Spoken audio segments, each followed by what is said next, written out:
That VIP seat was merely the spark. What truly burned at the gala was a powerful couple's illusion that they could humiliate anyone without paying a price. They assumed I was just a modestly dressed woman at the wrong table. They had no idea I was the only thing standing between their company and $2.9 billion. By the time they realized their mistake, the future of their entire empire was already gone. I am Addison Bishop. I am 35 years old, and tonight I am wearing a charcoal silk dress and keeping my profile deliberately low. The grand ballroom of the Dallas Hotel is a cathedral of glass and forced laughter, hosting a tech infrastructure fundraising gala that smells overwhelmingly of roasted tenderloin and desperate networking. I stand near the edge of the room, holding a glass of sparkling water, letting the ambient noise wash over me. My dress is deliberately modest. It features a high neckline, tailored lines, and is completely devoid of any recognizable designer hardware. I wear no statement jewelry, only a simple watch. I came alone. There is no entourage trailing behind me, no assistants carrying my briefcase, and no public relations handlers whispering names into my ear. This is entirely by design. I want to see how the executive leadership of Peregrine Volt Systems behaves when they believe no one of consequence is watching. In the sterile, fluorescent-lit boardrooms of New York, they are perfectly polished. But out here in the wild, fueled by champagne and the intoxicating scent of their own impending wealth, the mask tends to slip. As the Senior Director of Capital Governance at Ashcroft Meridian Partners, I am the final gatekeeper.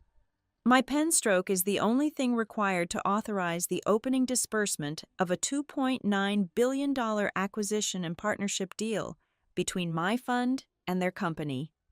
They know the name Ashcroft Meridian. They know the name A, Bishop from the endless email chains and the final signature lines, but very few of them know my face. I prefer it that way. The string quartet in the corner finishes a hollow rendition of a pop song, signaling that dinner is about to commence. I pull out my phone and pull up my secure digital invitation. It contains a uniquely generated routing code that bypasses the general reception lines. I walk past the chaotic seating charts near the entrance and move deliberately toward the center of the room, where the light from the massive crystal chandeliers hits the tables with a blinding intensity. I find the primary VIP table. It is positioned directly beneath the spotlight, right in front of the stage. The arrangement is precise. I walk around the heavy velvet-backed chairs until I find seat number 4, right there.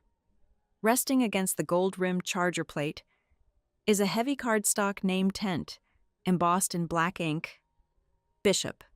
It is positioned immediately to the left of the seat reserved for Graham Kincaid, the Chief Executive Officer of Peregrine Volt.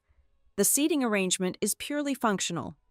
Immediately following his grand speech announcing our partnership tonight, he is scheduled to sit down, and I am scheduled to hand him the final executed addendum. I pull out the chair, smooth the skirt of my dress, and sit. I place my small clutch on the table next to my water glass. Inside that clutch is a heavy fountain pen and the authorization document. I have barely had time to take a sip of water when the atmosphere shifts. It is a subtle change in the air pressure, accompanied by the clinking of heavy diamond bracelets and the overpowering scent of a bespoke floral perfume. Vivian Kincaid has arrived. The wife of the chief executive officer descends upon the table like a monarch returning to her throne.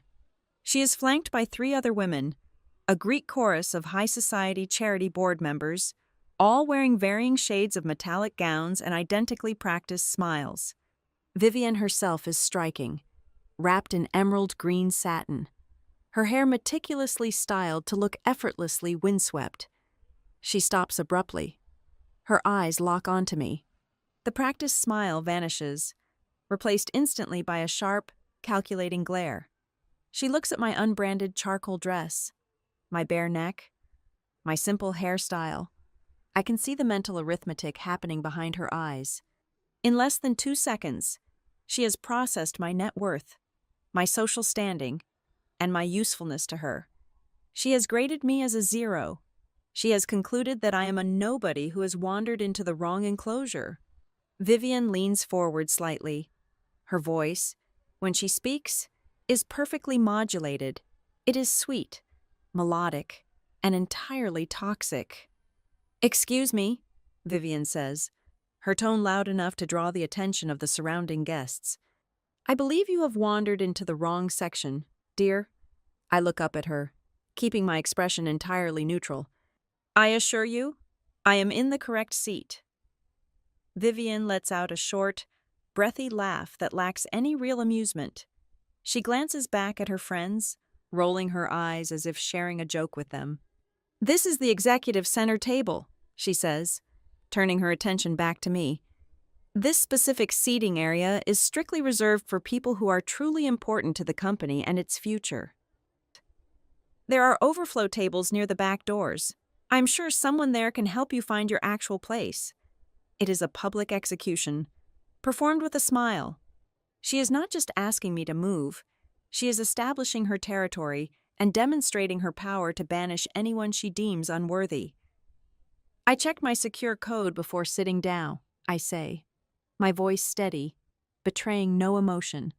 I gesture subtly toward the heavy cardstock resting beside my plate. "My name is right here."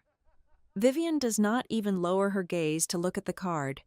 The physical evidence of my right to be there is irrelevant to her. What matters is her perception of the hierarchy. "I do not care what that piece of paper says," she snaps, the honey dropping entirely from her voice. "There has obviously been a clerical error. Someone like you does not belong at this table. You are making the other guests uncomfortable. Now, I suggest you stand up and leave before this becomes an embarrassment for you." An interesting thing happens then. A sudden cold clarity washes over me. I do not feel anger. I feel the quiet thrill of a hunter watching the prey step willingly into the trap. I slowly shift my gaze away from Vivian to observe the other early arrivals at the table. To my left is a prominent venture capitalist. Across from me is a partner from a major law firm. There are perhaps 6 or 7 people within earshot who possess immense wealth and corporate power. I wait for one of them to intervene. I wait for one of them to suggest that we check with the event coordinator, or perhaps simply offer a polite de-escalation. No one says a word. Instead, they watch. They lean back in their chairs, sipping their expensive champagne, their eyes fixed on the confrontation. They are not uncomfortable with Vivian's blatant cruelty. On the contrary, they are entertained. They are eagerly waiting to see the modestly dressed stranger be humiliated and discarded. It is a sport to them, a minor theatrical performance before the first course is served. Vivienne, sensing the silent support of her peers, decides to escalate. She raises her hand and snaps her fingers sharply in the direction of the perimeter. A young man wearing a headset, clearly the floor manager for the event staff, rushes over immediately. He looks terrified. "Mrs. Kincaid, how can I help you?" he stammers. Vivian points a manicured finger at me. "This woman is refusing to vacate a reserved executive seat. Remove her name card from this table immediately, and find out which idiot on your team allowed her past the velvet ropes." The floor manager turns pale. He looks at me, then down at the table. He hesitates for a fraction of a second when he sees the printed name. But the sheer force of Vivian's glare breaks his professional training. He reaches out, his hand trembling slightly, and snatches the card reading A, Bishop, right off the table. He crushes it into his palm and steps back, lowering his head in submission. The erasure is complete. With a single command, she has deleted my identity from the table. It is a fluid, practiced motion that tells me everything I need to know. This is not a momentary lapse in judgment. This is an entrenched behavioral pattern. Vivienne Kincaid is accustomed to rearranging the reality of Peregrine Volt systems to suit her personal whims, and the company machinery is trained to comply without question. "There," Vivian says, looking down at me with absolute triumph. "The mistake has been corrected. Now, leave." I remain seated and silent. I do not offer my title or reveal what is at stake. Instead, I rest my right hand lightly on the top of my clutch. The cool metal of the clasp bites into my palm. I look around the table one more time, making deliberate eye contact with the venture capitalist, the law partner, the complicit floor manager, and finally, Vivian Kincaid herself. I am memorizing their faces. I am recording every micro-expression, every smirk, every silent endorsement of this abuse of power. They think they are participating in a minor act of social gatekeeping. They have no idea that they have just walked into a governance audit, and every single one of them is failing spectacularly. The tension at the table thickens, transforming from gleeful anticipation to a heavy, suffocating awkwardness. I sit perfectly still, breathing evenly, letting the silence stretch out, waiting for them to make their next catastrophic mistake. The suffocating weight of the room begins to press inward. Vivian realizes her initial command did not produce the immediate, panicked retreat she expected. Her perfectly sculpted eyebrows twitch, just a fraction of an inch, betraying a flicker of genuine irritation beneath the glossy veneer. She does not step back. Instead, she leans closer, invading my physical space, her bespoke floral perfume now cloying and heavy in the air. She raises her voice. It is a calculated projection, designed to carry over the gentle hum of the string quartet and the clinking of heavy silverware from the adjacent tables. "This gala is an exclusive event," Vivian announces, addressing the surrounding chairs as much as she is addressing me. "It is certainly not a place for low-level employees to learn how to play investor for the evening. We have strict protocols for a reason." The venture capitalist to my left shifts in his seat, a small, amused smirk playing on his lips. Across the table, a woman draped in an absurd amount of diamonds leans forward. This is Celia Broder, Vivian's closest confidant, and an enforcer in this petty social hierarchy. "Really, darling," Celia says, her voice dripping with condescension. She looks me up and down, her eyes lingering on the absence of a wedding band on my left hand. "Which law firm do you actually serve? Or are you just someone's +1 who got hopelessly lost on the way to the coat check?" I keep my hands folded quietly in my lap. I keep my title to myself. I do not mention the fund I represent, or that my signature controls the acquisition they are all here to celebrate. I want to see the absolute bottom of this well. I want to witness exactly how far this rampant abuse of power will extend when they believe I have zero institutional shield to protect me. From the corner of my eye, I catch a slow, sweeping movement. The event organizers have hired a professional media team, and one of their heavy broadcast cameras mounted on a sleek mechanical arm is panning gracefully across the ballroom floor. The glowing red tally light indicates it is actively recording. It is broadcasting a live feed to the massive screens flanking the main stage and streaming directly to the corporate landing page for thousands of shareholders to witness. The lens glides toward our table precisely as Vivian makes her next move. Dissatisfied with my continued silence, she reaches out and snatches the crumpled name card back from the paralyzed floor manager. With a sharp, aggressive slap, she flattens it face down against the crisp white tablecloth. She then wraps her manicured fingers around the stem of my crystal champagne flute and shoves it roughly toward the absolute edge of the table. The golden liquid sloshes violently, spilling a few cold drops onto the fabric. It is a physical dismissal, a blatant pantomime of eviction performed right as the high-definition camera locks onto our position. I remain completely still. The camera operator pauses the mechanical arm, sensing the unnatural tension, capturing the raw tableau of the furious executive wife towering over the silent, seated guest. Vivian's patience evaporates entirely.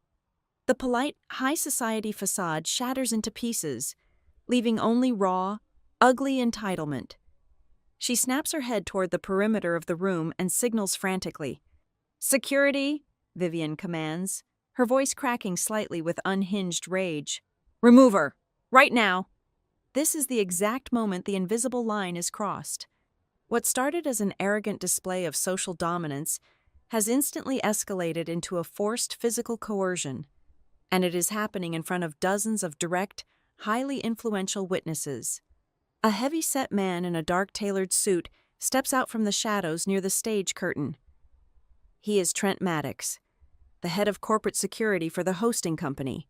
He moves with the brusque authority of a man who is used to handling messy situations quietly and violently, but there is nothing quiet about this. He approaches my chair, his face a tight mask of grim determination. He does not ask me to leave. He does not offer a polite inquiry or ask to see my credentials. Trent Maddox reaches down and firmly grips my left elbow, his thick fingers digging hard into the silk of my dress. The sudden physical contact sends a jolt of ice through the surrounding crowd. Vivian stands tall, her chest heaving slightly, victorious.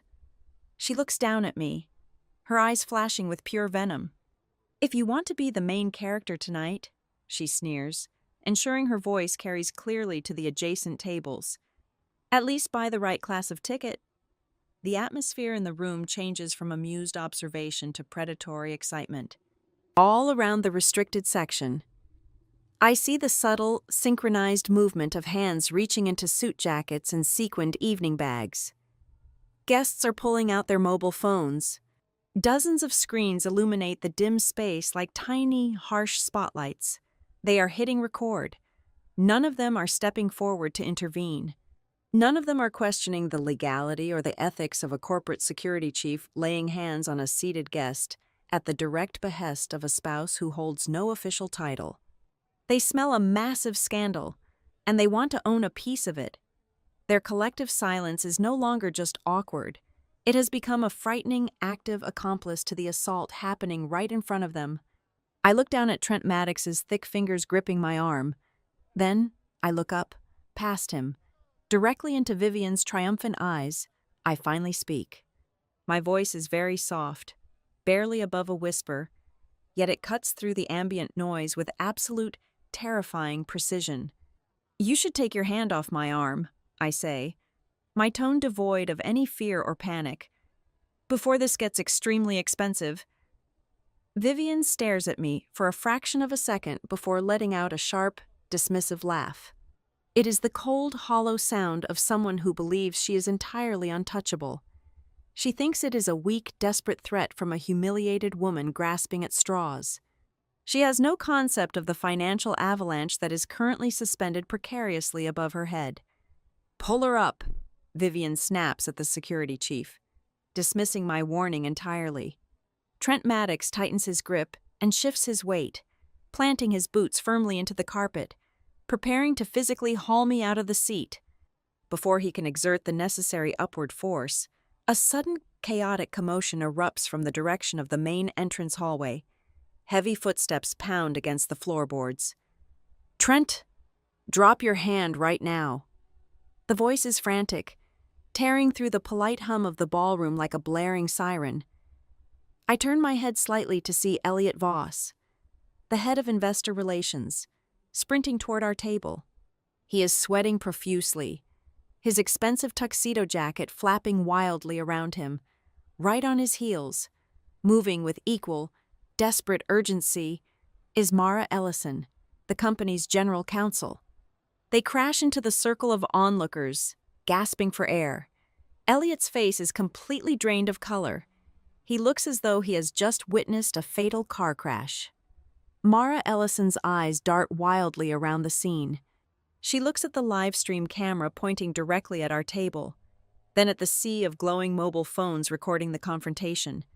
She stares at Trent Maddox's heavy hand still gripping my elbow, and finally, her eyes lock onto the overturned name card resting next to my pushed champagne glass. Their expressions tell a story that Vivian is completely incapable of reading. The two executives are not looking at a petty social squabble. They are not looking at a minor seating misunderstanding. They are looking at the sudden, violent implosion of everything they have worked for over the past 36 months. Trent Maddox freezes instantly, deeply confused by the conflicting orders from his corporate superiors. He loosely drops his hand from my arm. stepping back as if the silk of my dress has suddenly caught fire. Vivienne opens her mouth, her face twisting in indignation, preparing to demand why they are interrupting her public victory, but Elliot Voss holds up a shaking hand, silencing her before she can speak a single word. The sheer, unadulterated panic radiating from the two executives is so palpable that it sucks the remaining oxygen right out of the room. The phones keep recording. The live stream camera keeps rolling.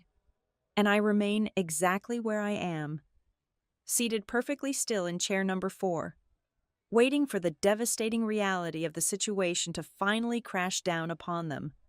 Release her arm right this second. The command rips out of Elliot Voss's throat, completely devoid of his usual polished investor relations cadence. It is a sound of raw, unadulterated panic. Trent Maddox recoils instantly. The corporate security chief steps backward, his thick hands shooting up to his chest, palms facing outward in a gesture of sudden surrender.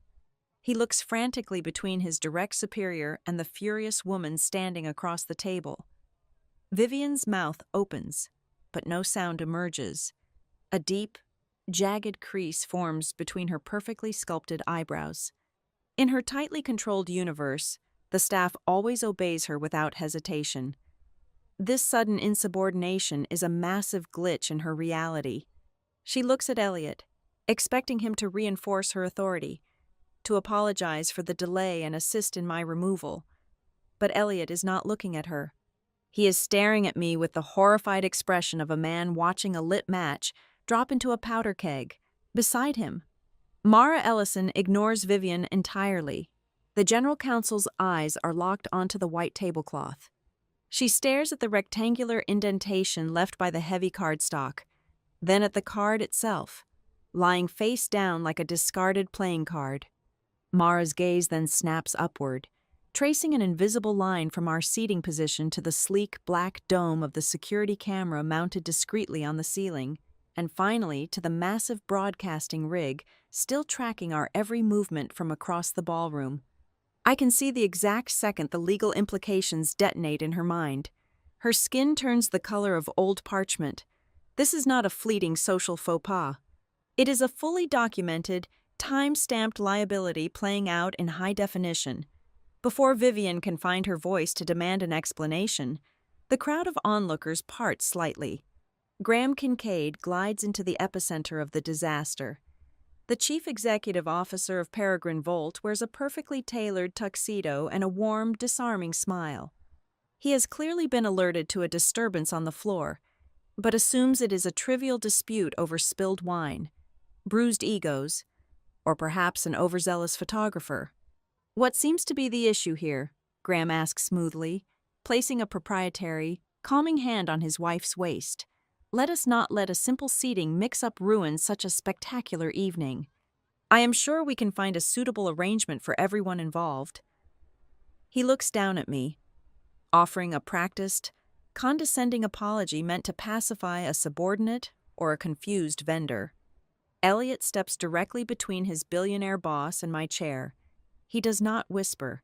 He speaks with the terrifying clarity of a surgeon delivering a terminal diagnosis. Graham, Elliot says, his voice vibrating with a tension that makes the crystal glasses on the table rattle. This is Addison Bishop. She is the Senior Director of Capital Governance for Ashcroft Meridian Partners.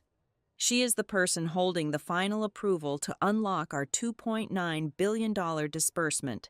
The silence that follows is absolute. It is a physical entity, heavy and suffocating, dropping over the restricted executive section like a lead blanket. The gentle hum of the string quartet in the background suddenly sounds absurdly loud.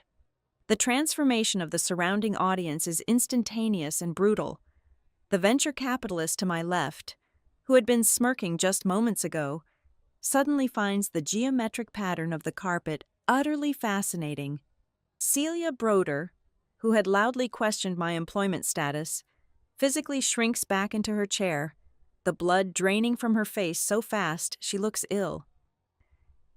The glowing mobile phones that were eagerly recording the scandal are slowly, sheepishly lowered into laps and sequined evening bags. The people who were laughing and waiting for my humiliation are now desperately avoiding eye contact with me, terrified that I might remember their faces when the financial slaughter begins tomorrow morning. Vivian stands completely frozen. Her hand, previously resting triumphantly on her hip, drops limply to her side. She stares at me, her eyes wide, struggling desperately to process the information. She understands the number, 2.9 billion, but her brain, wired for decades of unchecked privilege and sycophancy, cannot reconcile that massive sum with the quiet, unassuming woman she just tried to physically throw out of the room. She is stunned, trapped in a state of cognitive dissonance. Yet the true, apocalyptic magnitude of the catastrophe has not fully breached her defenses. She still thinks this might just be an embarrassing social error she will have to fake her way through with a forced apology and a gift basket later. Graham's survival instincts kick in. The warm, patronizing smile vanishes instantly, replaced by a mask of rigorous, desperate crisis management. He realizes immediately that the ballroom floor, surrounded by hundreds of peering eyes, rival investors, and active microphones, is a highly toxic environment. "Ms. Bishop," Graham says, his tone dropping an octave, projecting deep gravity and sudden deference. "Please accept my most profound apologies for this inexcusable confusion. If you would be so kind, there is a private executive lounge just down the hall. I would consider it a tremendous personal favor if we could step inside to clarify this misunderstanding away from the noise of the main floor." He is trying to reclaim control of the narrative. He wants to contain the blast radius before the shockwave hits the financial press. I do not nod. I simply pick up my clutch from the table and stand. The walk through the ballroom is an excruciating march. The sea of wealthy guests parts for us, completely silent, their eyes tracking our procession. Graham leads the way, his posture rigid. He is followed closely by a hyperventilating Elliot, a visibly shaken Mara, and a silent chief financial officer, Dean Holloway, who materialized from the crowd just as my title was announced. Vivian trails behind them, her steps stiff, her eyes darting nervously as she finally registers the cold stares of her peers. The heavy oak doors of the private hotel lounge close behind us with a solid, echoing thud. The sudden absence of the ballroom chatter makes the room feel like a sensory deprivation chamber. The space smells faintly of expensive leather and stale cigars. There is a long mahogany conference table in the center of the room. I walk to the head of the table and take a seat. I do not invite anyone else to sit down. They stand before me like defendants waiting for a verdict to be read. I do not raise my voice. I do not display a single ounce of anger, indignation, or humiliation. I simply look at the general counsel. "I have exactly 3 questions," I state, my voice perfectly level, stripping all emotion from the room. "First, is the event out there currently being live-streamed to the public? Second, do the overhead security cameras retain their footage on a secure corporate server? And third, did the security directive to physically remove me originate from an individual who holds absolutely no official executive role within this corporation?" Mara Ellison swallows hard. The sound is audible in the quiet room. She does not need to answer me. The terror in her eyes provides all the confirmation I require.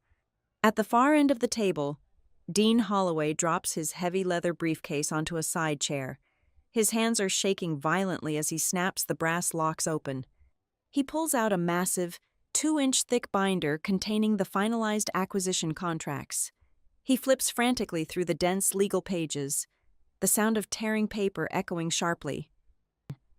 He stops roughly 3/4 of the way through the binder, his trembling finger tracing a specific, densely worded paragraph. "Oh God," Dean whispers. The chief financial officer looks up, his face entirely ashen. Graham steps closer, his polished composure finely cracking. "What is it? Dean, talk to me right now." "It is a clause in the secondary governance appendix," Dean says, his voice breaking. "A section almost everyone skips over during the final legal review. the executive conduct and influence trigger. Read it, I command quietly. Dean clears his throat, but his voice remains thin and panicked. It stipulates that the investing entity retains the absolute right to unilaterally halt all scheduled capital disbursements if the public behavior of any person exerting significant influence over the company exposes material governance risks or structural liabilities. Graham turns sharply toward his general counsel, desperation bleeding into his voice. Mara can. They actually enforce a multi-billion-dollar termination based on a seating dispute. Mara looks directly at her boss, abandoning any pretense of corporate loyalty. She is a lawyer protecting her own professional license now. It does not require them to prove malice, Graham, Mara explains, her words dropping like heavy stones onto the mahogany table. The clause only requires a documented behavior, a behavior with a clear, demonstrable link to the operational power structure of the company, a behavior that possesses the potential to negatively impact the reputation and stability of the commercial agreement. She has the live stream footage. She has the security logs. She has dozens of witnesses. The trigger is entirely valid. The room descends into a profound, suffocating silence. The cold reality of the situation settles over the executives like winter frost. The $2.9 billion lifeline they spent years negotiating, the capital meant to secure their legacy, is currently resting entirely on the edge of a knife. And the person holding the handle of that knife is the woman they just tried to violently erase from their presence. I slowly lean forward. I place my hands flat on the polished wood of the table. I look past the terrified lawyers, past the hyperventilating financial officer, and directly into the eyes of the chief executive officer. This was never about a seat, I say, the words slicing through the heavy air with surgical precision. I just witnessed exactly how this company distributes its power outside of the official organizational chart. The mahogany room is silent, heavy with the realization of what has just transpired. But my mind is completely detached from the panic radiating across the table. Instead, I find myself grounded in a reality far removed from the plush carpets of this Dallas hotel. I'm thinking about Pittsburgh. I grew up in the shadow of steel mills that had long since stopped burning. In a neighborhood where the air always tasted faintly of rust and exhausted possibilities. My father was an industrial electrician. He spent 30 years pulling thick, heavy voltage cables through the suffocating, grease-stained guts of manufacturing plants. He came home every night with hands calloused into rough leather and shoulders permanently stooped from carrying the literal weight of the city's power grid. My mother was a bookkeeper for a small, perpetually struggling auto parts distributor.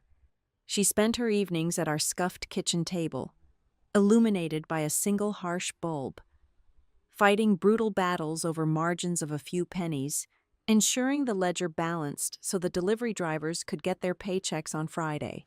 From them, I learned the fundamental architecture of the world. I learned that the executives standing on the polished stages do not keep the lights on. They do not keep the machines running. The quiet people, the invisible workers who turn the wrenches, audit the daily receipts, and absorb the friction of the daily grind, are the only reason the entire system does not collapse into catastrophic ruin. You respect the quiet people. You respect the unseen structure. That philosophy did not soften when I entered the ruthless arena of corporate finance. It hardened into a weapon. Before I was recruited by Ashcroft Meridian Partners, I spent 5 grueling years working in risk management for a massive manufacturing conglomerate headquartered in Ohio. During my 3rd year, I watched a $500 million merger completely disintegrate within the span of 72 hours. The failure was not caused by a sudden economic downturn, a flawed financial projection, or an unpredictable shift in global tariffs. It imploded because the executive leadership suite willfully ignored a series of tiny, seemingly insignificant ethical red flags on the factory floor. They turned a blind eye to supervisors cutting corners on safety protocols to save 10 minutes on a shift. They promoted managers who bullied the quality assurance inspectors. They believed their sheer arrogance and market dominance could indefinitely outpace the consequences of their toxic culture. They were spectacularly wrong. The entire foundation rotted from the inside out, and when the pressure of the merger was applied, the company shattered. I walked away from that wreckage with a cemented reputation. The financial sector quickly learned that Addison Bishop is entirely immune to the theater of wealth. I do not care about the glowing green numbers racing across the stock exchange ticker. I am completely unmoved by rehearsed keynote speeches delivered in grand ballrooms. Glowing profiles in prestigious business magazines mean absolutely nothing to me. Pyramids of expensive champagne and meticulously catered galas do not make my hand tremble when it is time to freeze a wire transfer. I evaluate the structural integrity of the people running the machine, not the paint job on the exterior. This core belief dictates everything about my professional existence, right down to my wardrobe. It is the exact reason I deliberately wear minimalist, unbranded clothing.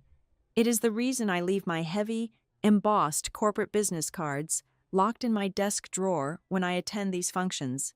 When you strip away the protective armor of a formidable job title and the recognizable markers of high net worth, you become a human mirror.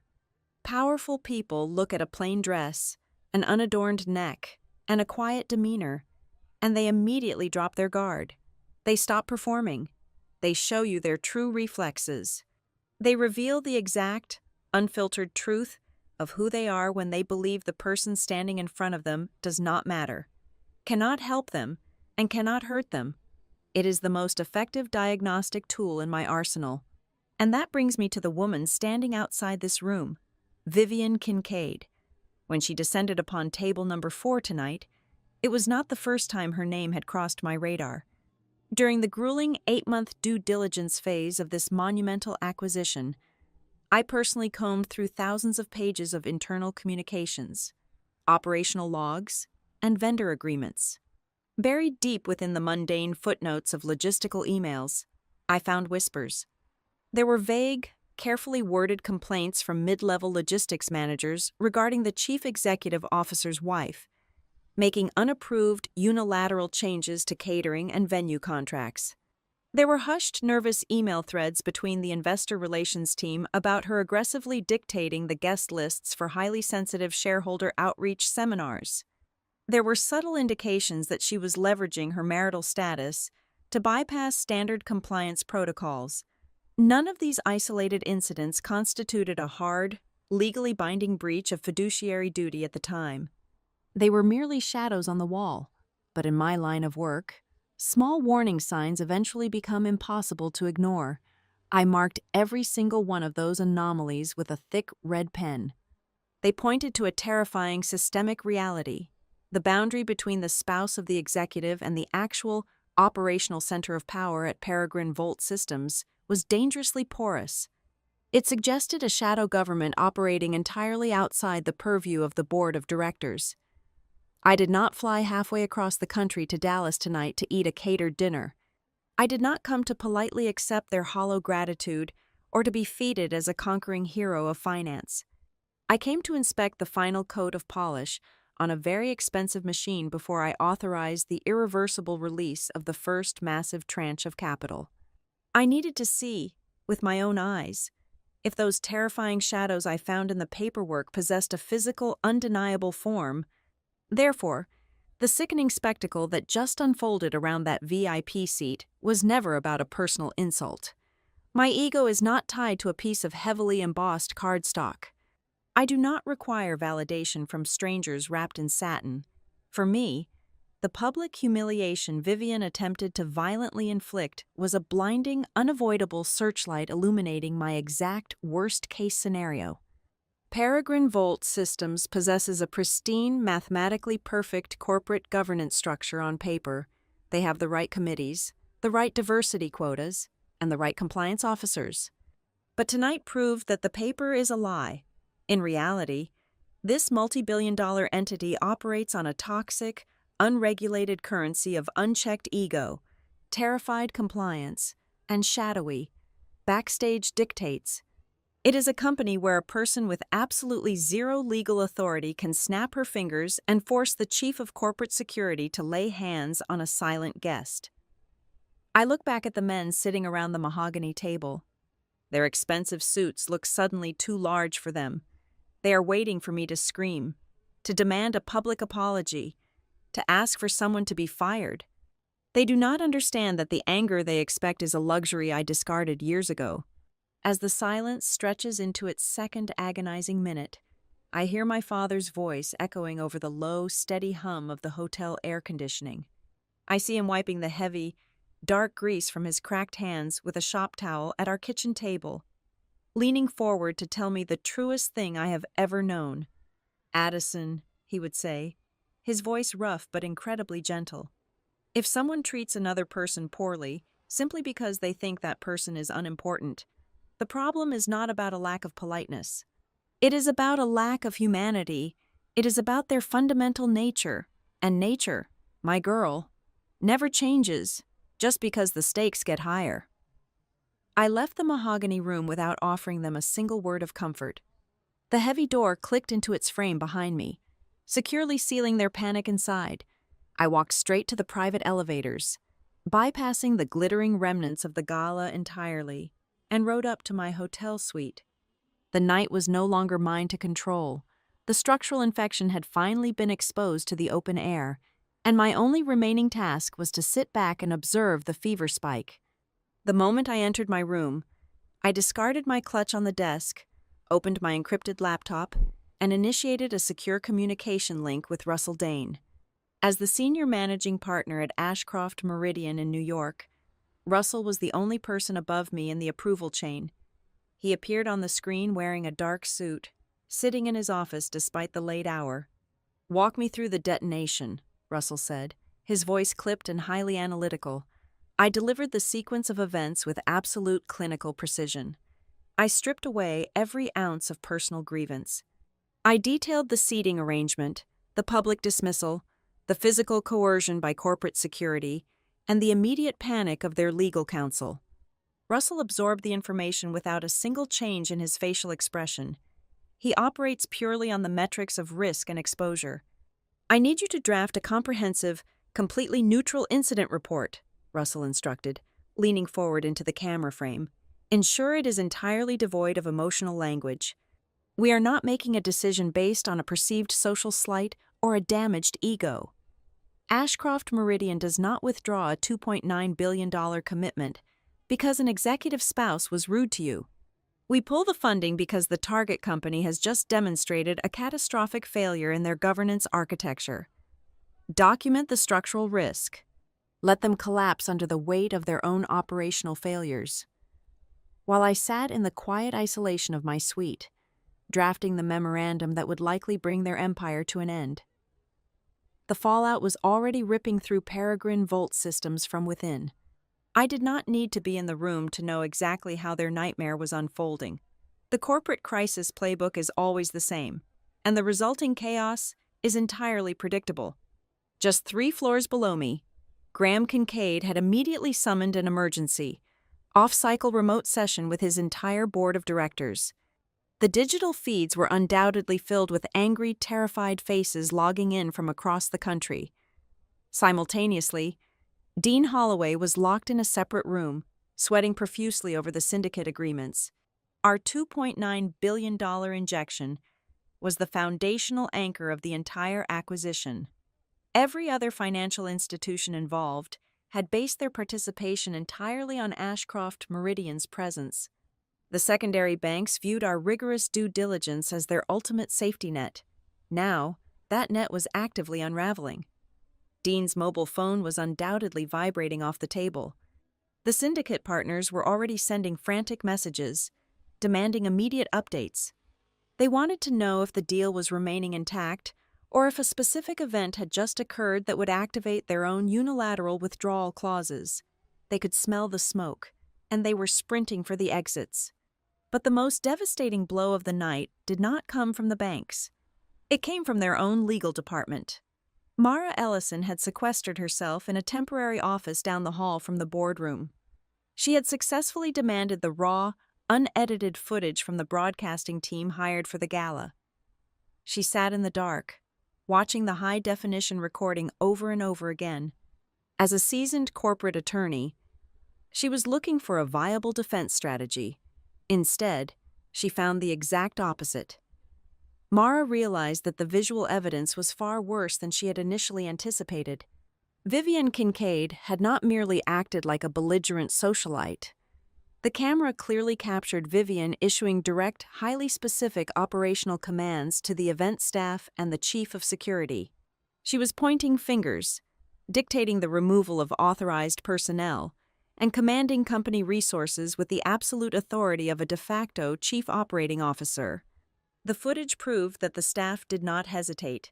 They followed her illegal orders seamlessly, indicating this was a deeply ingrained chain of command. Up on the emergency board call, the directors were plunging into a vicious civil war. The internal factions were tearing at each other. The board members, fiercely loyal to Graham, wanted to treat the entire disaster as a massive public relations failure. They proposed drafting a heavily sanitized press release, framing it as a highly regrettable misunderstanding, and issuing a swift public apology to contain the narrative. The opposing faction, however, saw the lethal trap hidden beneath that strategy. If the company officially apologized for Vivian's actions, they would be legally acknowledging that she possessed the capacity to act on behalf of the corporation. They would be admitting that the chief executive officer's wife held undocumented, unregulated influence over company operations. It was a legal paradox they could not survive. The arguments grew louder, but Elliot Voss abruptly silenced the entire board with a single, terrifying piece of intelligence. "The narrative is already gone," Elliot announced, his voice echoing through the conference speakers. He revealed that several key guests seated in the immediate vicinity of the confrontation were actual representatives of the very same auxiliary investment funds Dean Holloway was trying to pacify.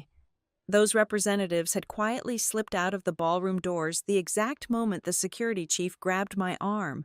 They had witnessed the systemic failure firsthand. The rumors were already burning through the private financial channels, moving infinitely faster than any corporate press release could hope to travel. The walls were rapidly closing in on them. At exactly 11:45, my mobile phone lit up on the desk next to my laptop. The caller identification displayed Graham Kincaid's private number. I let it ring 3 times before sliding my finger across the screen to accept the connection. "Ms. Bishop," Graham said. His voice was completely stripped of its former arrogant polish. He sounded hollowed out, entirely exhausted by the last 3 hours of brutal reality. "I am asking you for a brief window of time. Give us 48 hours before you file your formal recommendation to your investment committee. Let me fix this. Let me correct the perception of what happened tonight." I looked out the window of my suite, staring at the endless streams of headlights moving along the Dallas highways in the dark. "Perception is not the problem here, Graham," I replied, my tone maintaining the required emotional neutrality. "The undeniable recorded evidence is the problem. You cannot correct a structural rot by simply changing the lighting in the room." I terminated the call without waiting for a rebuttal. Downstairs, as the emergency board meeting dragged on in a state of paralyzing indecision, Mara Ellison received a notification on her personal device. It was a text message sent through an encrypted application, originating from an anonymous, untraceable number. Given the extreme security protocols of the board, she knew immediately it had to be from one of the directors currently sitting on the active video call. Mara opened the message. It contained a single, chilling sentence. "If you are looking at tonight and thinking this is a brand new problem, then you have not been paying enough attention to this company." That single message changed the entire trajectory of the night for the legal team. It was the confirmation of every shadow I had tracked during the due diligence process. As the clock pushed past 2 in the morning, nobody inside the executive ranks of Peregrine Volt Systems was talking about the empty chair at table number 4 anymore. The initial shock of the social insult had completely evaporated. It had been replaced by a much larger, infinitely more terrifying question that threatened to consume them all. If an individual who holds absolutely no official title, no fiduciary duty, and no legal accountability can casually command company security in front of the world's most powerful investors, then how many other critical, multi-million-dollar decisions have already been secretly compromised by that exact same invisible hand? The foundation was cracking, and the collapse was now inevitable. The sun had not yet breached the Dallas skyline when my encrypted laptop chimed with a priority notification. It was exactly 5:15 in the morning. Hours before the New York markets would open and the financial world would begin to react to the whispers bleeding out from the Gala. I sat at the glass desk in my hotel suite, a cup of untouched black coffee growing cold beside my hand. I opened my secure inbox. Sitting at the very top of the queue was an email from a heavily masked, anonymous routing address. The sender had bypassed several standard corporate firewalls to reach me directly. There was no body text in the message. There was no greeting and no signature. The subject line contained only 4 words. "She always does this." Attached to the phantom email was a single, densely compressed data file. In my profession, anonymous tips are a daily hazard. They are usually the desperate, fabricated pleas of disgruntled former employees or the clumsy sabotage attempts of rival firms. You never trust them implicitly, but you never ignore them, either. I ran the file through Ashcroft Meridian's primary threat detection protocol. When the system returned a clean scan, I extracted the contents. My screen instantly populated with dozens of high-resolution images, formatted documents, and exported communication logs. It was a meticulously curated digital graveyard of Peregrine Volt Systems' internal operations over the past 36 months. I leaned closer to the monitor, the harsh blue light reflecting off my eyes. I began to open the files one by one, peeling back the polished exterior of the company to expose the rot underneath.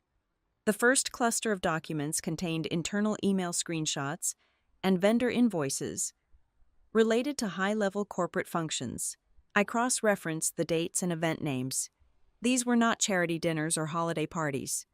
These were crucial strategic negotiation summits, investor relation retreats, and closed-door product demonstrations. The emails revealed a horrifying pattern. Vivienne Kincaid, operating entirely outside the official corporate hierarchy, was routinely intercepting the guest lists and seating charts for these critical events. She was not offering suggestions. She was issuing mandates. I read threads where she unilaterally struck the names of essential supply chain partners from invite lists simply because she found them personally abrasive. In other instances, she forcefully inserted her own preferred social contacts, people with absolutely no relevance to the tech infrastructure sector, into highly sensitive negotiation tables. I opened another folder labeled strictly with the name of the security chief. Here, the true depth of the shadow governance was laid bare. There was an exported chain of encrypted text messages between Trent Maddox and a private administrative assistant who worked exclusively for the Kincaid family office, an entity legally separate from the publicly traded corporation. The messages spanned 2 years. They proved conclusively that during public corporate appearances, the head of Peregrine Volt's security apparatus did not receive his primary instructions from the corporate event operations center. He received real-time, direct orders from Vivienne through her personal staff. He was acting as her private enforcer, utilizing company payroll and corporate authority to police her personal social borders. I did not immediately accept this treasure trove of corporate treason as absolute fact. Evidence that arrives perfectly packaged in the middle of the night requires brutal, unforgiving scrutiny. At 6:10 in the morning, I initiated a secure video conference with the head of digital forensics at Ashcroft Meridian in New York. I just forwarded a data packet to your secure server. I told him the moment his tired face appeared on my screen, I need an immediate microscopic authentication. Strip the metadata, trace the routing pathways, cross-reference the event dates in these screenshots with the publicly filed corporate calendars. Verify the invoice numbers against the general ledger we hold in the due diligence vault. I need to know if this data is manufactured or if it is real. Give me exactly 90 minutes, he replied, already typing furiously on his end. I spent that hour and a half pacing the length of my suite, turning the implications over in my mind. If these documents were authentic, the entire paradigm of the crisis shifted violently. The abhorrent display at the VIP table was no longer a spontaneous, isolated outburst of arrogance. It was the physical manifestation of an entrenched, long-standing, unofficial power model. It meant the chief executive officer had surrendered operational control of his own company's borders to an unelected, unvetted individual who carried zero fiduciary responsibility to the shareholders. At 7:45, my laptop chimed again. The forensics director reappeared. "The preliminary results are solid," he reported, his tone deadpan and serious. "The metadata on the screenshots aligns perfectly with the server timestamps. The email headers match the internal routing architecture of their corporate network. The billing codes on the catering and venue invoices match the exact alphanumeric sequences in the ledgers they provided to us last month. The probability of this being a fabricated dossier is virtually zero. You have a massive governance breach on your hands." I thanked him and closed the connection. I returned to the files, my eyes scanning the remaining documents with renewed intensity. Deep within a subfolder containing communications from over a year ago, I found an email that forced the breath from my lungs. It was a message from Vivian to the former head of investor relations, demanding the removal of a prominent female founder of a Midwestern logistics firm from an intimate strategic dinner. Vivian's written justification was stark, cruel, and entirely devoid of any business logic. "Take her off the list," the email read. "She dresses like a regional sales manager. She does not look like someone who brings money into the room." The phrasing was a chilling echo of the contempt I had personally absorbed just a few hours prior. The prejudice was systematic. The arrogance was institutionalized. My phone rang. It was Russell Dane, calling from his office in Manhattan. "I received your incident report," Russell said immediately, "and I just reviewed the forensic authentication of the anonymous data drop you forwarded. This completely alters our position. Addison." "It does," I agreed quietly. "If these internal records hold up under a formal legal challenge, we are no longer looking at a simple case of poor executive leadership or a toxic corporate culture," Russell stated, his voice devoid of all warmth. "This is a profound governance deviation. If a spouse can dictate who sits at a negotiation table and command corporate security to enforce her personal biases, it distorts the entire decision-making process of the firm. It means their board of directors is either entirely complicit or completely blind. Neither scenario is an acceptable risk for a $2.9 billion capital injection." As I disconnected the call with Russell, the screen of my mobile phone lit up with an incoming call from Graham Kincaid. It was his fourth attempt since dawn. I finally answered. "Addison," Graham said, his voice ragged, betraying a sleepless night of profound panic. "Please, I am begging you, let us meet before the markets open. Just the two of us. We can grab a coffee in the lobby. We can find a way to compromise on this. I can offer you personal guarantees." His desperation was pathetic, entirely disconnected from the gravity of the situation. He still thought he could charm his way out of a structural collapse with a quiet, off-the-record conversation. "I will not meet you for coffee, Graham," I replied, my voice as hard and cold as polished granite. "And there will be no private compromises. If you wish to speak with me, you will arrange a formal conference room, you will bring your general counsel, and I will have Ashcroft's legal team present on a secure line. Furthermore, there will be a certified stenographer present to create an official binding transcript of every word spoken. If you agree to those exact terms, I will see you at 9 o'clock. If not, my final recommendation goes to the investment committee in exactly 2 hours."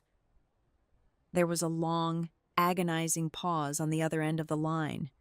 The heavy silence was the sound of a powerful man realizing he had absolutely no leverage left. "I understand," Graham finally whispered, his voice cracking. 9 o'clock. I ended the call and tossed the phone onto the bed. I turned my attention back to my laptop screen one last time. I opened the high-definition video file that Mara Ellison had inadvertently secured for me the night before. I hit play. I watched the silent, recorded footage of Vivian Kincaid approaching the table. I watched her perfectly styled hair shift as she leaned down.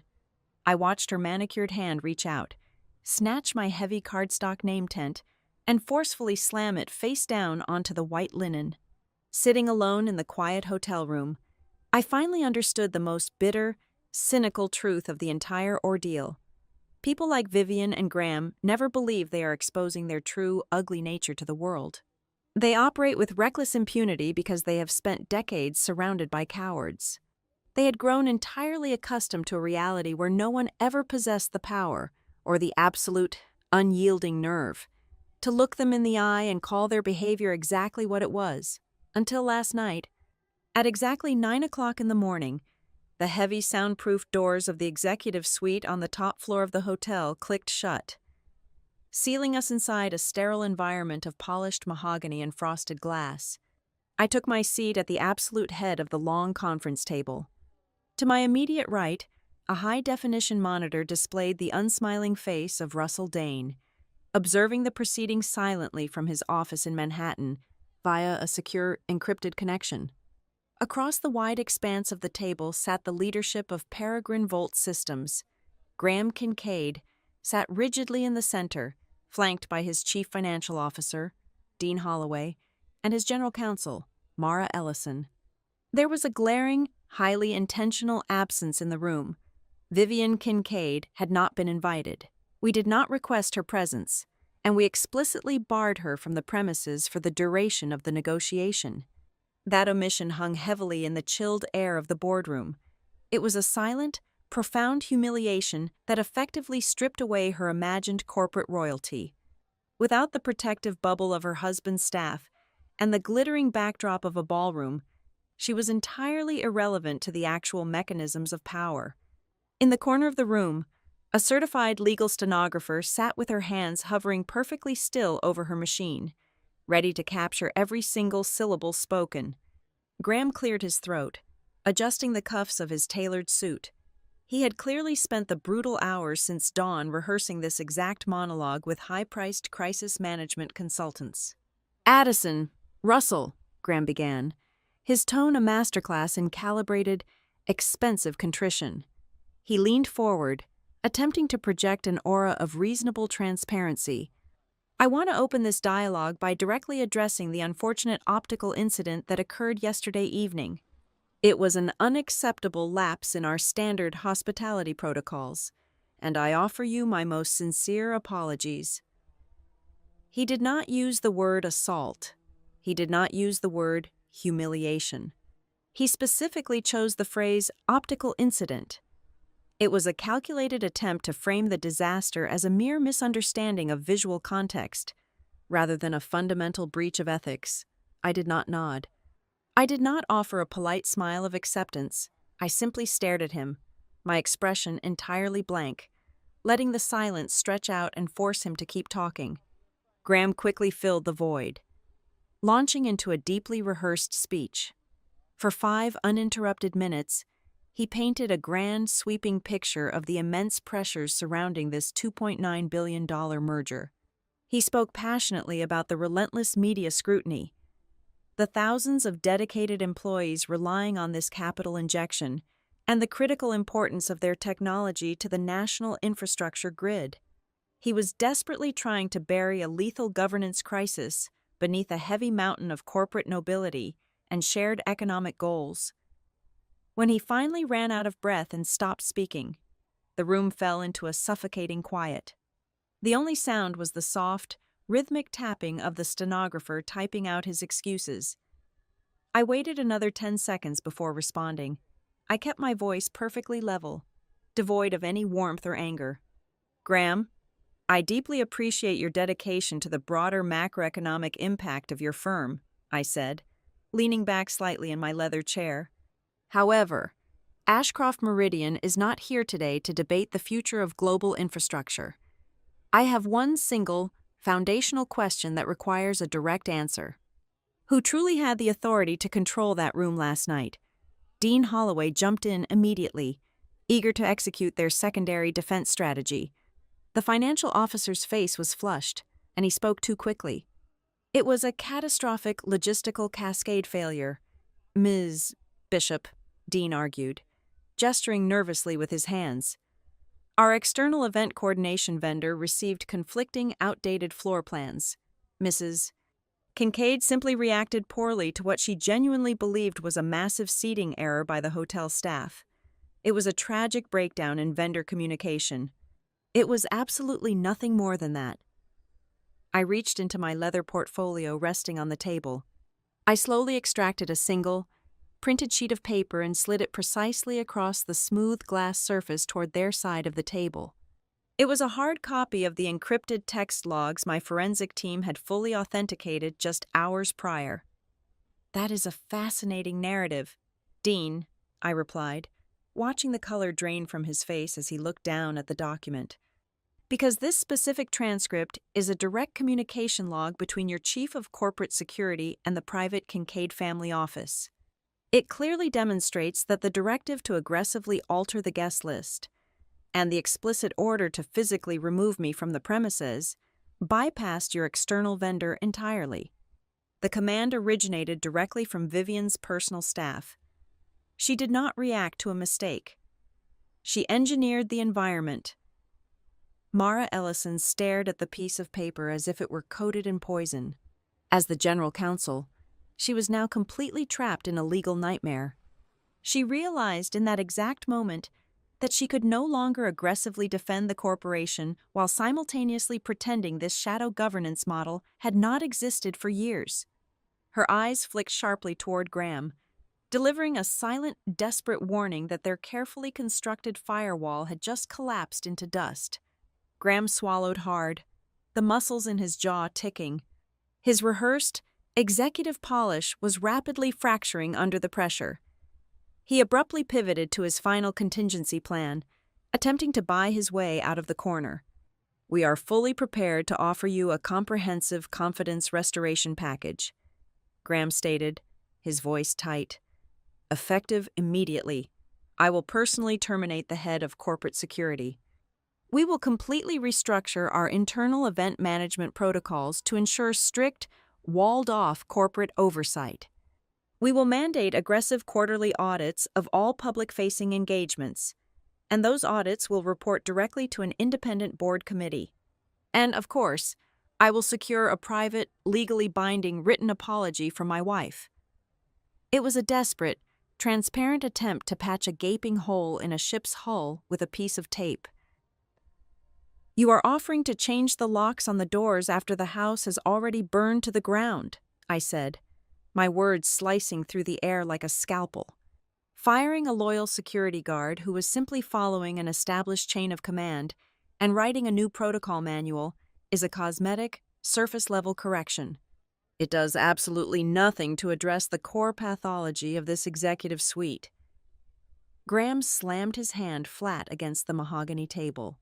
It was a sudden, jarring loss of emotional control that echoed sharply in the confined space. She holds absolutely no official power, Graham snapped, his voice rising in anger and sheer desperation. The air in the room instantly turned to ice. Mara Ellison visibly flinched. The seasoned attorney shot her chief executive officer a look of pure, unadulterated terror. Because as a legal professional, she understood the catastrophic, unforced error he had just committed on the official record. Graham had just loudly stated an absolute, verifiable falsehood in front of a major institutional investor and a certified court reporter.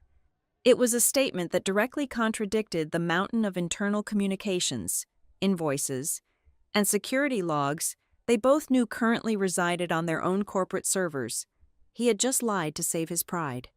I held Mara's panicked gaze for a long, heavy moment before turning my attention back to the man sitting in the center of the table. I let the silence stretch until Graham realized the magnitude of the mistake he had just made. "I am not pulling the capital commitment today," I finally stated. The collective, ragged exhale from the three executives across the table was audible. For a fraction of a second, relief washed over their faces.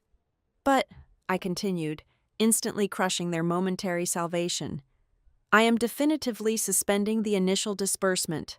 Not one single dollar moves from our accounts to yours. Before I make my final, irreversible recommendation to the investment committee in New York, I require a total, unfiltered data production. I want every single internal record related to event directives over the past 36 months. I want the complete, unredacted network access logs for all family members of the executive suite. And I want a comprehensive, audited list of any corporate decision that bears the digital footprint of an individual operating entirely outside the official organizational chart." The meeting concluded without handshakes. We did not exchange pleasantries. No one had won the morning. Graham stood up slowly and buttoned his expensive suit jacket. His face was pale and drawn, but behind his exhausted eyes, I could see a fragile, pathetic sliver of hope, because I had not killed the deal right there in the room. He still believed he had time to maneuver. He believed he could return to his office, sanitize the internal records, intimidate the staff, and somehow survive the impending audit. I remained seated and watched him walk out through the heavy wooden doors, followed closely by his terrified executives. I felt no satisfaction, only cold certainty. I knew that his desperate, consuming need to maintain absolute control over his crumbling empire was precisely the weapon I needed. His lingering hope was going to be the exact thing that caused them to make their final, fatal mistake. By early afternoon, the digital grid of the Peregrine Volt emergency board meeting had devolved into an absolute bloodbath. I was not in that room, nor was I dialed into the secure server, but I did not need to be. The mechanics of corporate panic are universally predictable. Once the protective illusion of control shatters, the executives stop defending the company and start defending themselves. They were no longer arguing about the severity of the crisis. That debate had died the moment I suspended the initial capital disbursement. The only topic remaining on the virtual table was deciding exactly whose career had to be publicly sacrificed to keep the merger alive. One faction, comprised of the older, institutional directors, demanded an immediate surgical amputation. They wanted a formal, legally binding resolution completely banning Vivian from stepping foot on company property or attending any sponsored corporate function for the rest of her natural life. They argued it was the only way to demonstrate to Ashcroft Meridian that the board still possessed a spine. The opposing faction, terrified of the massive block of voting shares controlled by the Kincaid Family Trust, vehemently pushed back. They warned that moving aggressively against the spouse would trigger a scorched earth retaliation from the chief executive officer, fracturing the entire shareholder foundation and sending the stock price into a catastrophic, irreversible freefall. While the board tore at each other through their webcams, General Counsel Mara Ellison was locked inside her office, quietly pulling apart the financial architecture of the Gala to fulfill my aggressive data demands. She was hunting for a clean, defensible paper trail. Instead, she struck a deeply toxic nerve. Through the preliminary document production exchanged between our legal teams, the true horror of their operational structure finally came into sharp focus. Mara discovered a series of heavily disguised wire transfers originating not from the corporate treasury, but directly from the private Kincaid family office. These payments were being routed to a boutique, unlisted agency officially categorized as a guest experience consultancy. It was a brilliantly deceptive title for a shadow operation. This private consultancy group, entirely funded by the executive family and completely hidden from the board of directors, possessed absolute, unchecked administrative access to the company database. They were the invisible hands altering the seating charts. They were the ones controlling the physical access list to the chief executive officer. Worst of all, they were actively filtering the institutional investors. deciding who was allowed into the inner circle based entirely on Vivian's personal, unregulated biases. The legal implications were staggering. It meant the entire system of shareholder relations and partner contact had been secretly privatized by the ruling family. They were using public company resources to build a private fiefdom. For an institutional investment fund like Ashcroft Meridian, which bases its entire risk model on absolute corporate transparency. This revelation was nuclear. I did not give them time to formulate a defense. Working in tandem with Russell Dane in New York, I drafted the ultimate legal trap and transmitted it directly to Graham's inbox. We demanded a formal, sworn letter of certification. The language of the document was brutal, airtight, and entirely uncompromising. It required Graham Kincaid, acting in his official capacity as the chief executive officer, to legally certify under penalty of fraud that absolutely no individual outside the official corporate structure had exerted any influence over the investor access protocols, the strategic negotiations, or the security directives at the Gala. It was a perfectly constructed binary dilemma. If Graham signed his name to that letter, he would be establishing a direct, legally binding contradiction to the authenticated network logs and the anonymous financial data we already possessed. He would be committing undeniable securities fraud to save his pride. But if he hesitated, if he refused to put his pen to the paper, it would serve as a total, voluntary confession that he had completely lost control of his own corporation. He was cornered, with no viable exit strategy that left him intact. The pressure inside their building reached a critical mass when Elliot Voss abruptly interrupted the ongoing board meeting. The head of investor relations looked as though he had not slept in a week. His voice echoed through the conference speakers, delivering a piece of intelligence that instantly silenced the warring directors. Two of the largest secondary auxiliary funds, the institutions positioned to provide the mezzanine financing to bridge the final gaps of the acquisition, had just officially frozen their internal compliance reviews. They had caught the scent of the blood in the water. They informed Elliot that they were halting all forward momentum, indefinitely, until Ashcroft Meridian issued a final, public ruling on the $2.9 billion commitment. The gravity of the situation finally settled over the board like a lead weight. Our massive capital injection was no longer just a source of funding. It had transformed into the singular vital signal of survival for their entire financial ecosystem. If I withdrew the anchor, the entire fleet would scatter, and the company would be left to drown in its own debt. Sitting alone in my hotel suite, staring at the flashing cursor on my laptop screen, the broader picture finally locked into place. The confrontation over the VIP chair had never been the primary disease threatening this merger. It was merely the first undeniable, public symptom. It was the crucial stress test that forced a deeply rotten structure to bear weight it could no longer support. The Gala was just the spark. The profound lack of ethical boundaries had provided the ocean of gasoline. Back in the Peregrine Volt boardroom, the silence stretching across the video conference was absolute. Graham Kincaid sat at the head of his massive, empty physical table, staring intently at the grid of faces on the large monitor mounted to the wall. He waited for one of his loyalists to speak up, to offer a clever legal maneuver, to suggest a back-channel negotiation tactic. He waited for someone to assure him that his authority was still absolute. No one spoke. Graham watched closely as, one by one, the highly paid members of his board of directors subtly shifted their gaze. They looked down at their desks. They looked at their phones. They stared blankly at their own keyboards. None of them would meet his eyes through the camera lenses.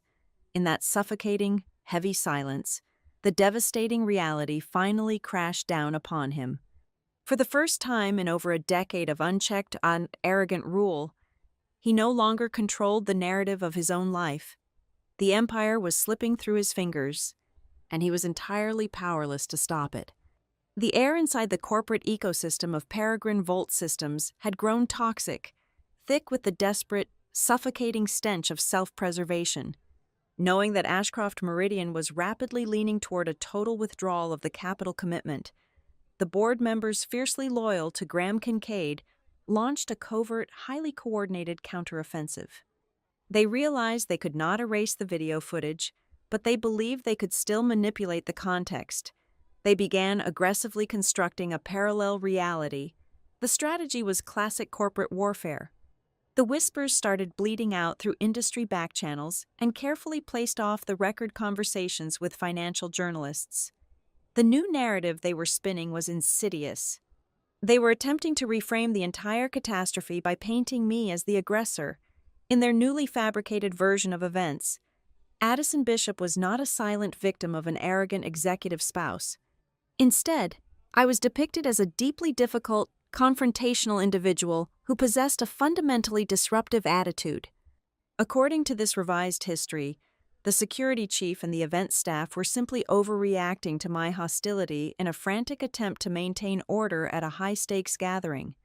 They were trying to turn a structural governance failure into a petty personality clash. Before noon, the depth of their moral bankruptcy was fully exposed. A notification flashed on my screen, signaling another encrypted transmission from the anonymous source inside their network. I opened the file. It was a drafted, heavily edited version of an internal corporate memorandum, scheduled to be distributed to their entire global workforce by the end of the business day. I read the polished paragraphs, my jaw tightening with absolute disgust. The memorandum was a masterpiece of cowardly misdirection. The executive leadership intended to publicly absolve Vivian Kincaid by pushing the entire weight of the scandal onto the shoulders of a 24-year-old seating arrangement manager. This junior employee, an entry-level coordinator who did not even have the clearance to be present on the ballroom floor when Vivian issued her illegal commands, was being positioned as the sole architect of the disaster. The draft claimed this young woman had grossly mismanaged the VIP routing codes and subsequently provided incorrect, highly stressful information to the chief executive officer's wife, thereby triggering the unfortunate optical incident. I leaned back in my chair, staring at the glowing monitor. They had learned absolutely nothing. Faced with the imminent destruction of a $2.9 billion merger, their instinct was not to repair the shattered foundation of their leadership. Their immediate, unfiltered instinct was to find a weaker, poorer, entirely defenseless person to crush beneath the rubble of their own mistakes. It was the exact same pathology Vivian had displayed at the banquet table, scaled up to a corporate level. They were addicted to punching down. In New York, Russell Dane was actively preparing the final decisive meeting of the Ashcroft Meridian Investment Committee. As the lead director on the portfolio, the burden of the ultimate recommendation rested entirely on my shoulders. "We have 3 distinct pathways. Addison," Russell stated, his voice emanating crisply from the speakers of my laptop during our midday briefing. "We can hold our position and weather the public relations storm. We can initiate a strategic, 90-day delay to legally force a complete restructuring of their board and executive staff. Or we can execute a total termination of the contract based on the material breach of governance. The committee requires your formal as documented recommendation before the markets close today." "I will have my final directive ready for the committee within 3 hours," I replied, my voice devoid of any hesitation. Exactly 2 hours before my deadline, the final piece of the trap snapped into place. A secure email arrived from Graham Kincaid's legal department, containing the formal letter of certification I had demanded during our icy morning negotiation. I opened the digital document, analyzing every single syllable. Graham had actually signed it. His sweeping, arrogant signature sat at the bottom of the page, authenticated by a digital corporate seal. I read the text carefully. It was perfectly drafted, scrubbed entirely clean by a small army of desperate attorneys. It was too absolute. The language was aggressively definitive, designed to completely overwrite the reality of the footage and the leaked invoices. Graham explicitly certified, under the severe legal penalties of corporate fraud, that absolutely no individual outside the formalized corporate structure possessed any access, influence, or authority over the internal coordination systems, the investor relations protocols, or the security directives of Peregrine Vault Systems. It was a blatant lie set down in writing. I immediately routed the signed certification to the head of our legal compliance division in Manhattan. I gave him a single, highly specific directive. Cross-reference the absolute claims in this signed document against the raw digital access logs we seized from their servers this morning, I ordered. I sat in the quiet isolation of my borrowed glass office, watching the traffic flow along the sun-baked concrete of the Dallas highway below, waiting for the forensic strike. It took Ashcroft's legal team exactly 45 minutes to find the fatal, undeniable fracture. Russell Dane initiated an emergency video link. He did not bother with a greeting. "We have the decisive evidence." "Addison," Russell said, his eyes hard and cold. "Our technicians ran the network access logs against the parameters of Graham's signed certification. We isolated a highly specific digital footprint. The private, off-the-books administrative assistant employed exclusively by Vivian Kincaid actively logged into the primary guest coordination system no less than 14 times during the week leading up to the gala. Furthermore, that specific account utilized an executive override code to manually alter the seating chart for table number 4. The trap had closed with brutal mechanical perfection. This was the binary nightmare that Graham Kincaid could not escape. It was the ultimate, inescapable paradox of his arrogant leadership.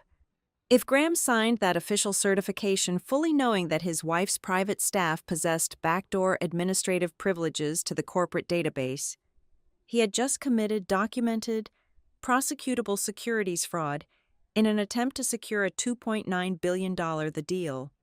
Conversely, if he signed that document completely blind to the fact that his network had been compromised by his own family, it proved he was merely a hollow figurehead. It proved he was presiding over a massive, critical infrastructure company where the internal controls were routinely manipulated without his knowledge or consent. Both realities were equally fatal. A liar cannot be trusted with our capital, and a fool cannot be trusted to protect it. The trust was not just broken, it was entirely vaporized. I drafted a brief, meticulously worded email to Mara Ellison, copying Graham Kincaid and Dean Holloway. I requested a final, comprehensive conference call to commence at the very end of the business day. I mandated that the entire active board of directors, their legal counsel, and the executive suite be present on the line. I explicitly chose not to reveal the catastrophic evidence we had just uncovered. I kept the tone of my message strictly procedural, dry, and distinctly non-threatening. I needed the executives of Peregrine Volt to walk into that virtual room believing their fabricated certification letter had successfully pacified the threat. I wanted them to feel the false, intoxicating warmth of survival. I wanted them to genuinely believe they had successfully lied their way out of the abyss. Right up until the exact second I severed the cord, the sun began its slow descent over the Dallas skyline, bleeding a bruised, violent orange across the horizon. The glass walls of my office grew cold as the shadows lengthened over the tangled ribbons of the highway below. I stood by the window, entirely alone in the quiet space. I rested my right hand flat against the heavy, leather-bound dossier resting on the credenza. The thick stack of paper contained the undeniable, irrefutable proof of an empire's demise. All the residual anger from the previous night had completely evaporated, leaving behind nothing but a cold, clinical certainty. As I watched the endless stream of headlights cutting through the gathering twilight, I fully understood the gravity of the execution I was about to perform. The decision waiting in the next room was no longer about seeking personal revenge for a stolen seat. It was never truly about the chair.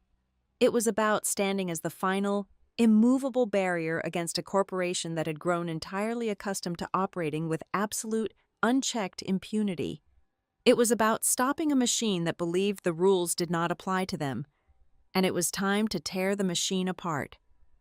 At exactly 5 o'clock in the evening, the secure digital conference room flickered to life. The high-definition grid populated across my monitor, displaying the faces of the most powerful people within Peregrine Volt Systems. Alongside the legal and executive architecture of Ashcroft Meridian, This was the final arena. I sat completely still in my glass-walled office, flanked digitally by Russell Dane and our senior legal compliance team from New York. On the opposing side of the connection, Graham Kincaid sat at the head of his physical boardroom table. To his right sat his general counsel, Mara Ellison, and his chief financial officer, Dean Holloway.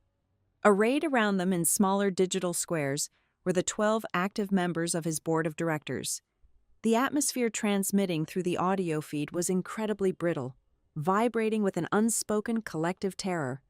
Graham took a deep breath, attempting to project the commanding presence of a man who still possessed leverage. His face was pale, his eyes slightly hollowed out from a sleepless night of frantic, back-channel maneuvering.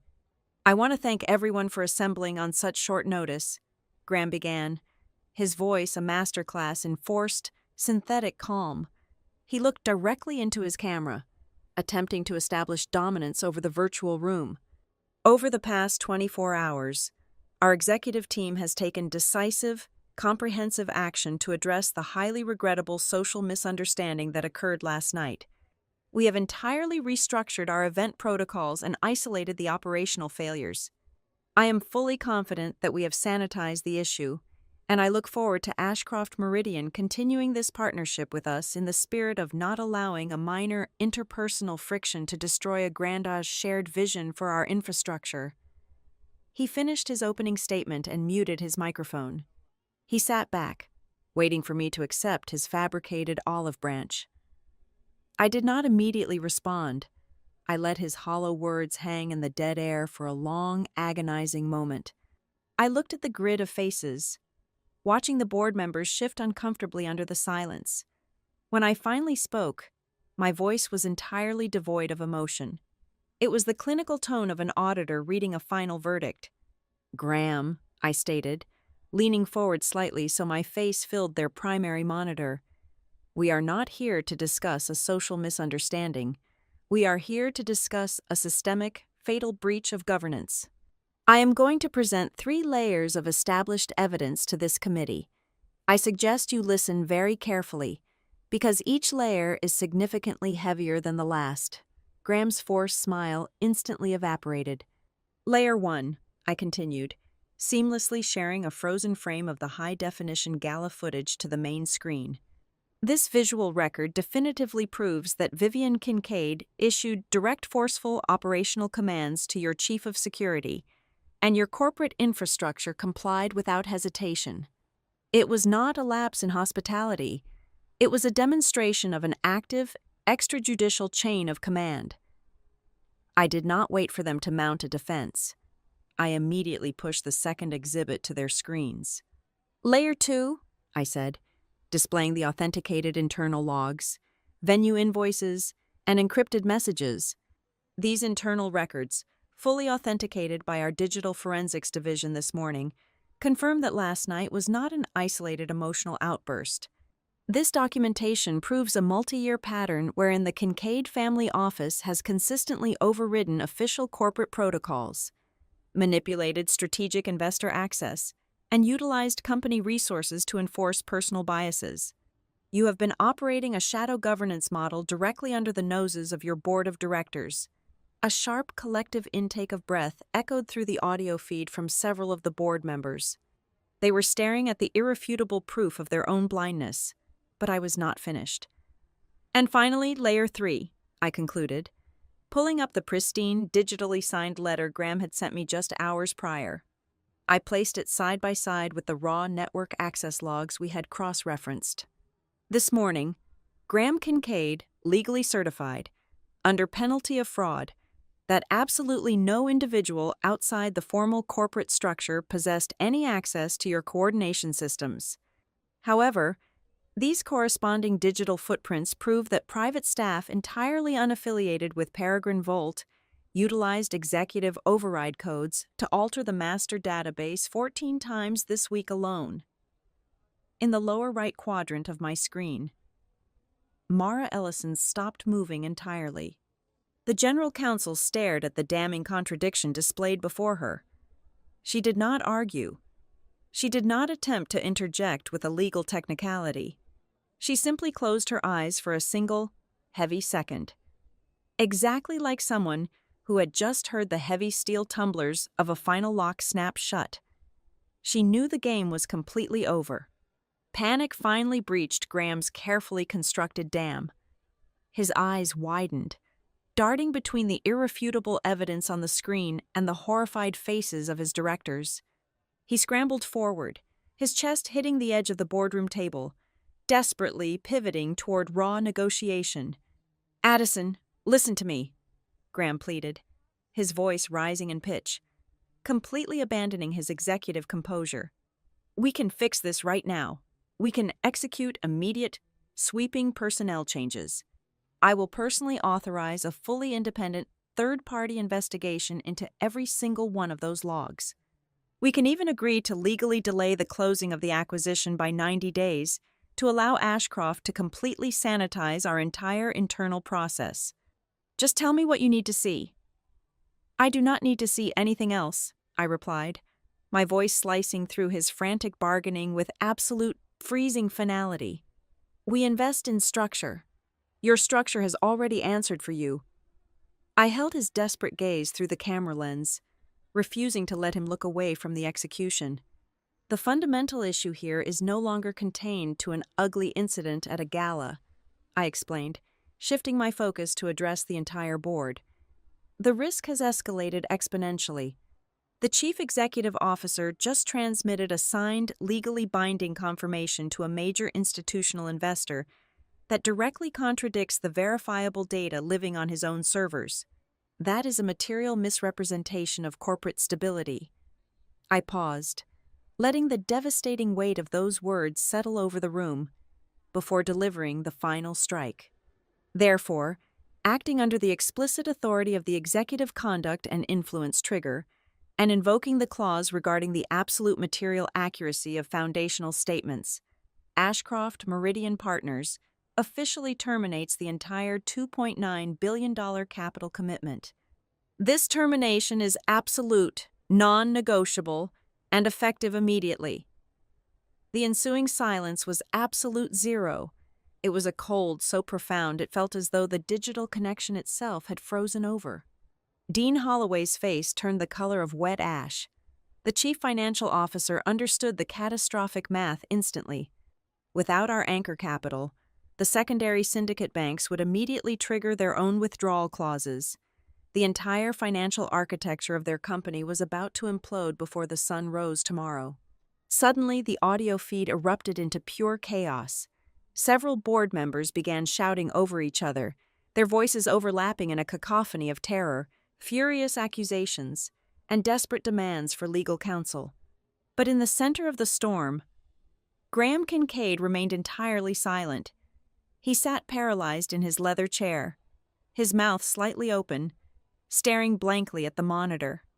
He could not form a single syllable because he finally understood that there was no speech, no manipulation, and no amount of arrogant posturing that could possibly bridge the massive, multi-billion-dollar crater that had just opened up beneath his feet.